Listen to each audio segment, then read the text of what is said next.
बीते बुधवार को राजभवन में सिंगल यूज प्लास्टिक के उपयोग एवं इसके दुष्प्रभावों के संबंध में जागरूकता हेतु प्लास्टिक से जंग कार्यशाला का आयोजन किया गया। इस कार्यशाला में प्रतिभाग करते हुए स्वच्छता अभियान में महत्वपूर्ण योगदान देने वाले वेस्ट वॉरियर और प्लास्टिक वेस्ट प्रबंधन में सराहनीय प्रयास करने वाली संस्थाओं को सम्मानित किया गया। इस कार्यशाला में पर्यावरण संरक्षण और प्लास्टिक वेस्ट पर आधारित स्टॉल भी लगाए गए, जिनका अवलोकन भी किया गया। कार्यशाला में उपस्थित लोगों को संबोधित करते हुए कहा कि राजभवन से पूरे उत्तराखंड और हिमालय को स्वच्छ, सुरक्षित और पर्यावरण के अनुकूल रखने के लिए एक जंग की शुरुआत की गई है। इस जंग में प्लास्टिक एक बड़े शत्रु के रूप में हम सभी के सम्मुख है, जिसके लिए प्रत्येक व्यक्ति को अपने सामर्थ्य के अनुरूप एक योद्धा की भूमिका निभानी होगी। यह हमारी सामूहिक जिम्मेदारी है कि हम इस जंग के खिलाफ अपनी महत्वपूर्ण भूमिका का निर्वहन करें। मुझे उम्मीद ही नहीं अपितु पूर्ण विश्वास है कि समस्त जिम्मेदार नागरिक इस जंग में अपनी अपनी भागीदारी सुनिश्चित करेंगे और पर्यावरण को प्लास्टिक मुक्त करने में सहभागी बनेंगे। जय हिंद। जय हिंद। आज बहुत खुशी है कि हम सब इकट्ठे होकर एक जंग में उतरे हैं। एक भी छोटी मोटी बात नहीं है। जंग में तभी उतरते हैं जब हमारे सामने में कोई चुनौती होती है, हमारे सामने में कोई दुश्मन होता है, शत्रु होता है। ये जो वर्ड प्लास्टिक है, बहुत सुंदर तरीके से आपने बताया कि we'll have to see this in the overall perspective. इसको सिर्फ दुश्मन कहना ही काफी नहीं है। We got to understand it in the entire dynamics.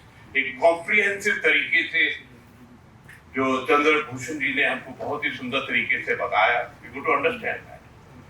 पर एक बात पक्की है कि आज की तिथि में ये हमारा दुश्मन बन गया है। और इस बात की भी बहुत खुशी है कि माननीय प्रधानमंत्री जी ने इसके ऊपर में जंग का ऑलरेडी ऐलान किया है और इतनी सुंदर सोच कि स्वच्छता का जो एक बेड़ा उठाया है, अभियान उठाया है, उससे इसके ऊपर में सफलता मिली। सच कहूं तो मुझे अत्यंत प्रसन्नता है और आप सबको मैं हार्दिक आभार भी प्रकट करना चाहता हूं कि हम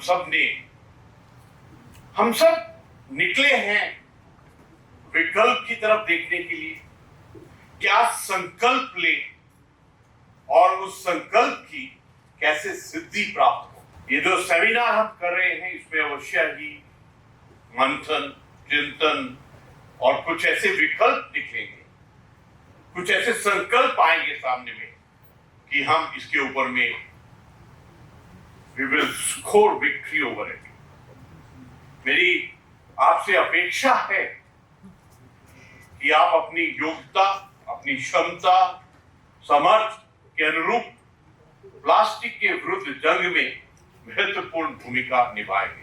मैं फौजी हूं, तकरीबन 10 साल चाइना बॉर्डर में रहा हूं। ये जो वर्ड प्लास्टिक मेरे सामने में आता है ना, मेरे को इसके सामने में जो PLA है ना, जो पीपल लिबरेशन आर्मी, वो एक दुश्मन की तरफ नजर आ रही है। प्लास्टिक में PLA दिखाई दे रहा है मेरे को, और SDIC जो एक स्टिक की तरह दिखाई दे रहा है कि उसका समाधान क्या करना। हम तो प्लास्टिक के पॉइंट को इग्नोर ही करते रहे पूरी जिंदगी में। हम तो सोचते रहे कि प्लास्टिक की थैली है, ये बिस्कुट के पैकेट का रैपर है, ये पोटैटो चिप्स का रैपर है, प्लास्टिक की बोतल है पानी के लिए। हम तो इसको बहुत श्रद्धा से देखते रहे, लेकिन इसने आज हमको ऐसे मुकाम पर पहुंचा दिया है कि जितनी भी हमारी नालियां हैं, नदियां हैं, सीवरेज है, हमारे ओशन हैं, उन सबको ब्लॉक कर रहा है। आज जिसको हम गौ माता कहते हैं, जब आप उसके पेट की सर्जरी करते हैं तो अंदर में प्लास्टिक मिलता है। मछलियां हैं, वो प्लास्टिक से पूरी तरह से नष्ट हो रही हैं। जब हम देखते हैं कई व्हेल आकर कोस्ट के ऊपर में आके मर जाती हैं, जब उनके पोस्टमार्टम किया जाता है तो अंदर में प्लास्टिक प्लास्टिक और प्लास्टिक मिलता है। और न जाने जिस प्रकार आपने बहुत सुंदर तरीके से कहा कि हमारे बदन के अंदर में, हमारे खून के अंदर में, हमारे दूध के अंदर में, हमारी सब्जियों के अंदर में, फ्रूट्स के अंदर में ये घुस गया है। ये चैलेंज है हम सबके लिए, ये बहुत बड़ा चैलेंज है। और इतना गंदा लगता है जब आप ट्रेवल करते हैं किसी भी गांव शहर पहुंचने से पहले, वहां प्लास्टिक की गंद के ढेर। और देखिए, नेचर, प्रभु वाहिगुरु शिव जी, भगवान, कॉस्मोस, नेचर, एनवायरमेंट सब देख रहा है। उसकी भी एक टॉलरेंस की एक सीमा है। अभी जब मॉनसून आए, जब बरसात आई, जब क्लाउड बर्स्ट हुए, जब फ्लड्स आए, तो जितने भी लोग पहाड़ों में प्लास्टिक छोड़ के आए थे ना, भगवान ने पूरा प्लास्टिक को फिर तुम्हारे आपके घर के सामने में फेंक दिया कि take your damn plastic back. मेरे हिमालय में, मेरे पर्वत में ये नहीं छोड़ेंगे। It's a warning. हमारे लिए जरूरी है कि हम इस चीज को स्टडी करें कि हमारे विकल्प, अपॉर्चुनिटी क्या है।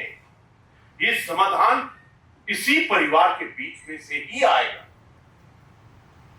कभी कभी लगता है कि बहुत सुंदर तरीके से माननीय गणेश जी ने कहा, ये जिम्मेवारी हम सब की है, ये जिम्मेवारी हमारे हर घर की है। ये जिम्मेवारी जब से बच्चा पैदा होता है तभी से उसको एजुकेट करने की जिम्मेवारी है। इसके अंदर में हमको टुकाई करना पड़ेगा। अगर आप देख रहे हैं आपकी आंखों के सामने में somebody is polluting the environment because of plastic, तो हमको एक कॉन्फिडेंस के साथ बताना पड़ेगा कि don't do it। वो कौन करेगा?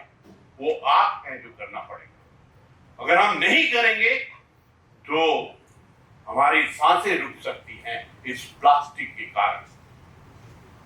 आप उस पशु से पूछिए जो प्लास्टिक की थैली के अंदर में खाना खाने के कारण उस प्लास्टिक को अंदर ले जाता है और उसका डाइजेस्टिव सिस्टम में क्या कॉम्प्लिकेशंस आती है उसके बाद। I think we have to be accountable of what we are doing. मुझे बहुत इस बात की खुशी है कि आपने इसको प्रोएक्टिवली, इसको प्रिएम्प्टिवली, इसको प्रिपेयर्डनेस के तरीके से इसको जंग का रूप दिया है। जंग का मतलब ये होता है कि everybody is a soldier in this game. हमको एक सैनिक की तरह, एक योद्धा की तरह, एक लीडर की तरह, एक रिस्पॉन्सिबल व्यक्ति की तरह we got to deal with it at all levels, across the board. I think that is what is the need of the hour. ये जो इनिशिएटिव हम बहुत देर से ले रहे हैं, लेकिन ऐसा लग रहा है कि हमको वो सफलता जो मिलनी चाहिए वो मिल नहीं रही। मैं आपको एक बड़ी सुंदर सी बात बताता हूँ। मैं इंदौर गया था। इंदौर ने सुंदरता के, क्लीननेस के बारे में बहुत अच्छा मापदंड और तरीके अपनाए हैं। So I took briefing from the municipal commissioner out there. I met the MP there. तो MP साहब ने एक बड़ी सुंदर बात बताई। Actually, it has got to be like a social revolution. ये सिर्फ सरकारी तंत्र से नहीं होगा, ये हमारे सामाजिक तंत्र और इसके अंदर में हर नागरिक को हिस्सा लेना पड़ेगा। वहां पर जो इंसान गंदगी कर रहा है तो बच्चे आकर चम्मच से थाली को ऐसे करते हैं। वहां पर कोई गड़बड़ करते हैं तो the women of Indore come up in front and do it.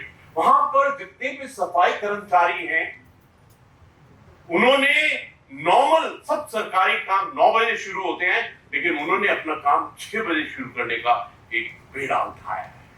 और एक बड़ी इंटरेस्टिंग बात बताऊं, वहां के एमपी साहब, हम दोनों सड़क के ऊपर में जा रहे थे, गाड़ी में थे, तो ये शेयर वन वेरी ब्यूटीफुल एक वाक्य उन्होंने शेयर किया। उन्होंने कहा, आप में में से कुछ लोग स्क्रीन की तरफ देख रहे हैं, आप मेरे को देखो, आप मेरी आत्मा, मेरी आंखों, मेरे साथ में मिलाप करिए।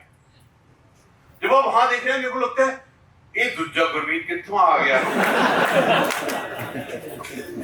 तो मेरी आपसे रिक्वेस्ट है, look at my I.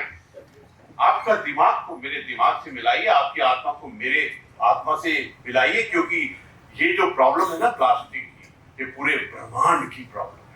We'll have to find out a serious solution. हाँ, तो मैं आपको बता रहा था इंदौर की बात। तो एमपी साहब के साथ जा रहा था, तो उन्होंने एक बड़ा सुंदर एक वाक्य मेरे को सुनाया। कह रहे हैं कि रात का वक्त था, तकरीबन 8:30 का टाइम था, तो एक शराबी सड़क के ऊपर जा रहा था, लड़खड़ा भी रहा था शराब पिया हुआ, और उसके हाथ में बोतल थी, और वो लड़खड़ाते हुए डस्टबिन की तरफ गया और बोतल उसने डस्टबिन के अंदर में फेंकी।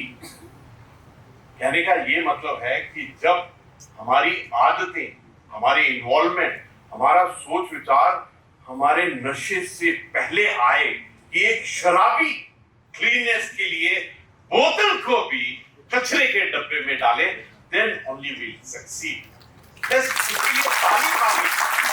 वो था शराबी, लेकिन इंदौर की क्लीननेस के लिए वो पूरा वचनबद्ध था। I think that is what is required when we are fighting, when we are going in for the war against the plastic. जो हमारी तो जिम्मेवारी और भी बढ़ जाती है। जैसे आपने कहा कि उत्तराखंड का प्रकृति के साथ प्यार अलग है। हमने जो हमारी जो महिलाओं ने पूरी दुनिया को एक सबक सिखाया, जो चिपको मूवमेंट की थी, मुझे ऐसा लगता है कि प्लास्टिक के अगेंस्ट भी हमारी महिलाएं और हमारी बेटियां आगे आएंगी और हमको ऐसा एक विकल्प देगी जो इस प्रॉब्लम से हमको छुटकारा दिलाएगा। जो प्लास्टिक का कचरा है या प्लास्टिक है, फौज में ऐसा है, एक सीधी सी बात है, एक गोली एक दुश्मन। एक गोली एक दुश्मन तभी होती है when you understand what is the bullseye। वो गोली मारनी कहां है, और जो लाइनें लगी होती हैं उसमें सबसे सेंटर, ताकि गोली दुश्मन की बिल्कुल यहाँ लगनी चाहिए। We got to understand दुश्मन क्या है प्लास्टिक में, शत्रु क्या है, किसके विरुद्ध हम लड़ रहे हैं। तो we got to see the plastic from the entire cycle of its being, from the production, use, disposal, and how to। जिस प्रकार आपने बताया कि एक बार प्लास्टिक ने जन्म ले लिया तो वो तो धरती पे ही रहेगा, हम सब चले जाएंगे, लेकिन वो प्लास्टिक यहाँ ही घूमता रहेगा।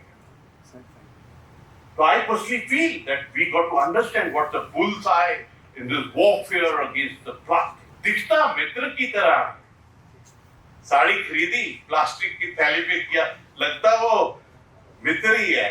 केक खरीदा, प्लास्टिक के उसमें डाल दिया, लगता वो मित्र की तरह की है। लेकिन और हमारे आसपास रहता है हर वक्त, तो हमको उससे जो रिश्ता है, उस रिश्ते को कैसे तोड़े, I think that is what is required। and इसके लिए मुझे कभी कभी ऐसा लगता है इसका समाधान भी बहुत सिंपल होगा, लेकिन हमको उसके बारे में सोच और अपने चाल चलन के ऊपर में उसको we'll have to find out a way from that। शत्रु की पहचान करना बहुत जरूरी होता है। अगर आप लड़ाई में हैं, कई बार तो अपने साथी को अगर गोली लगे तो बहुत दुख होता है, इसमें शत्रु को पहचानना बहुत जरूरी है। We have to identify the challenge।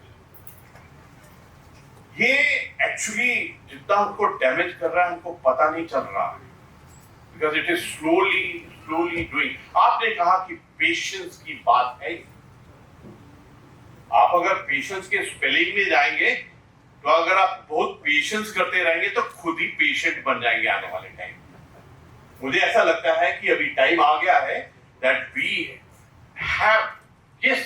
have to deliver the entire package of war against plastic in a patient, in a coordinated, multi-pronged, in a comprehensive way। But at the same time, I think अभी जिस प्रकार से plastic ने रूप ले लिया है, we'll have to change our biorhythm in many ways। अब तो प्लास्टिक ने हवा, पानी, धरती, आकाश सबको प्रदूषित कर दिया। कितना वेट करेंगे और I don't think we have a patience now because अगर हम और पेशेंस दिखाएंगे, टॉलरेंस दिखाएंगे, तो I think we have to pay a very big price for that. अभी तो जिस प्रकार आपने कहा कि जल, थल, नभ सबको ही प्रदूषण कर दिया, हमारे जलवायु, हमारे पर्यावरण, पूरे तंत्र को नष्ट करने पर पहुंचा हुआ, हमारी जिंदगियों को निगल रहा है सॉफ्टली, बड़े ही एक सोचे समझे नीति से चल रहा है। कभी कभी लगता है हम किसके ऊपर में इल्जाम लगा रहे हैं? प्लास्टिक के ऊपर लगा रहे हैं या अपने ऊपर में, खुद के ऊपर में लगा रहे हैं? लेकिन एक बात पक्की है, पता नहीं किसके ऊपर में हम इल्जाम लगाएं, लेकिन जिस प्रकार से हमारी पवित्र नदियां, स्पेशली एज ए उत्तराखंडी, हमने तो नदियों को पूजा है, गंगा माता, जमुना जी, और जहां से शोध शुरू होता है गंगोत्री जी, यमुनोत्री जी, हमने तो उनको पूजा है। लेकिन आप अंत में देखिए, गंगा जी जब पहुंची अंत में, तो कितना प्लास्टिक उसके अंदर में मिल जाता है। हमारे पानी के स्रोत, look at the plastic, amount of plastic which is there, it's very shameful. लेकिन सबसे बड़ी चुनौती क्या है? सबसे बड़ी चुनौती है सॉल्यूशन क्या है, समाधान क्या है? क्या पाबंदियों से काम चलेगा?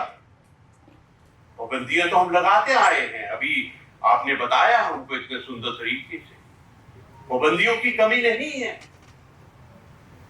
उत्पादों में प्लास्टिक बैग्स के ऊपर में पाबंदी लगाएं, क्या क्या रेस्ट्रिक्शन लगाएं, लेकिन हमको सोचना है व्हाट इनोवेटिवनेस, व्हाट नवाचार वी फाइंड फॉर इट, और जो भी हम सोचे वो प्रभावी, इफेक्टिव होना चाहिए। कहने का मतलब है कि it should have effect in the result thereof. सच बताऊं तो प्लास्टिक को लेकर हमारी चिंताएं बहुत गंभीर हैं, but are we seriously deep into understanding कि ये हमारी चिंताएं क्या है? इनफैक्ट ये जो परिवार है, इसके अंदर में सभी लीडर बैठे हुए हैं। आप अपने अपने क्षेत्रों में लीडर हैं, आप मेयर हैं, आप मिनिस्टर हैं, आप वाइस चांसलर हैं, आप बहुत इंपॉर्टेंट ओहदों पर। मेरे को लगता है कि इसके समाधान आपके थ्रू ही आएगा। इनफैक्ट मेरे को बहुत खुशी है कि जहां पर हम इकट्ठे रह रहे हैं, जैसे RWA है, रेजिडेंट वेलफेयर एसोसिएशन है, they are taking good decisions on how to handle it. मुझे बहुत खुशी है कि as a city we are deciding that if we want to be a smart city, then we got to take decision on cleanliness and how to control plastic. कई बहुत सुंदर initiative हमारे सामने में आते हैं, but what is required is the sustainability of those methodology. ऐसा नहीं कि सुंदर सा कार्य शुरू किया, लेकिन श्री गणेश जी को आपने इन्वॉल्व नहीं किया, being the Lord of initiation, और बाद में सस्टेनेबिलिटी नहीं है उनकी। मुझे बहुत खुशी है कि हमारे ही देहरादून के अंदर में, हमारे ही कैंट एरिया के अंदर में जो सीईओ कैंटोनमेंट बोर्ड यहाँ बैठे हुए हैं और जो प्रेसिडेंट कैंटोनमेंट बोर्ड है, उन्होंने पॉलीथीन कचरा बैंक, कभी सुना है बैंक कचरा और प्लास्टिक इकट्ठे हो, उन्होंने बनाया है। और मुझे बहुत खुशी है कि ऑल दोज रैग पिकर्स का जो इस सफाई मित्र है, वो उनको हर एक केजी के लिए 3 रुपए देते हैं जो प्लास्टिक उनके पास जमा कर। उस प्लास्टिक को उन्होंने बहुत ही सुंदर सोचे हुए तरीके से मशीनों के साथ में उनको किस प्रकार से टाइल बनाना है, किस प्रकार बोर्ड बनाना है, किस प्रकार गमले बनाना है, किस प्रकार अलग अलग चीजें बनाना है। अभी मैं उनके आयुर्वेदिक सेंटर में गया था, तो उनकी जो पार्टीशन वॉल थी वो उसी ही प्लास्टिक मटेरियल की बनी हुई थी। मुझे ये विकल्प बहुत सुंदर लगा, ये सॉल्यूशन, ये समाधान बहुत अच्छा लगा कि उन्होंने उस प्लास्टिक को जो एक गंदगी का ढेरा होना था, उसको एक दीवार का रूप दिया, उसको एक टाइल का रूप दिया, उसको एक गमले का रूप दिया। Let's clap for this initiative.